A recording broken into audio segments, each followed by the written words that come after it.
So the final point, or the final sort of chapter of this video that we're going to talk about is how the media can influence or create a role model.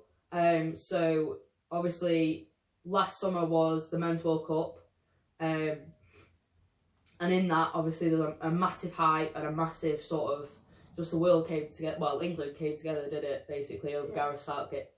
Emotional thinking about it. Gareth Southgate and bringing football home and all of this stuff. And obviously, like, I was big on the hype too. I was like, football's coming home. Like, of course it was.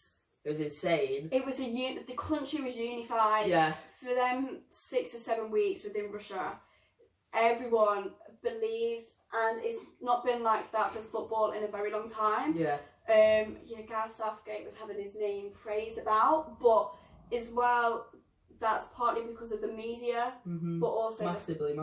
Because when you go on Twitter, and England were playing when we played Colombia, was it Colombia or was it Croatia? Which one? Both. When we beat them on penalties. Colombia. Colombia. When we beat Colombia on penalties, it was record breaking because it was history. Yeah. No one had ever. It was the first time England have won in a penalty shootout, and for that as well, it was, people thought that was because of Gareth Southgate, but that goes down to the players as well for the training. It goes down to the athlete, all the background staff, the analysts, the science, the nutritionist guys. Coaches. It goes down to the family as well, their friends, their peers, the supporters.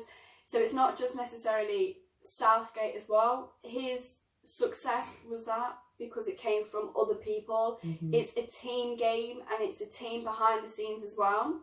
And it was also seen a little bit with the Men's Cricket World Cup, with Ben Stokes. Now, for what he's done within the past year is just amazing. He obviously, it was the Cricket World Cup, it was the Ashes, and then with the Test just gone, he's been made to be this big role model and big person within cricket at the minute, who is just flying high.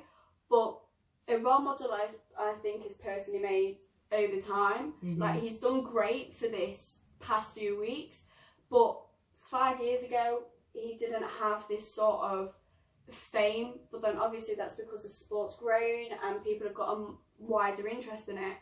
But I think he has to do this consistently to be classed as a role model. Like, he is a hero, but for a role model, I think he's going to have to be for a longer period of time, because at the minute it's just a hype and not something set in stone.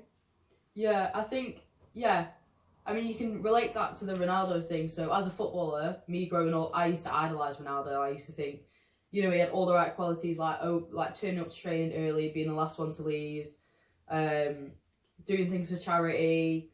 He was just like, he was my idol. Like, I loved him. But as soon as I heard about this case that he's not a role model to me anymore. Like, he should be in jail. I just think he's, well, I'll keep it PG. He's not worth at all the role model title. So I think what we're trying to say is you can have a lot of good qualities, but if your negatives outweigh your good qualities, in our definition, you're not a role model, which I think is quite controversial. Yeah.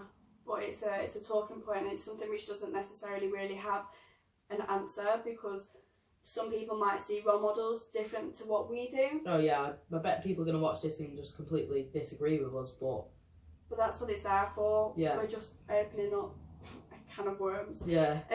Opening up a discussion. But yeah, it's just the fact that role models are seen within some ways and interpreted in different ways, but they're influenced by the likes of media, by businesses, by social media, by the environments which people grow up in as well.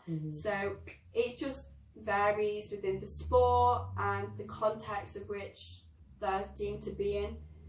Yeah. I think we summed it up quite well. Yeah, right. Alright. Sorted.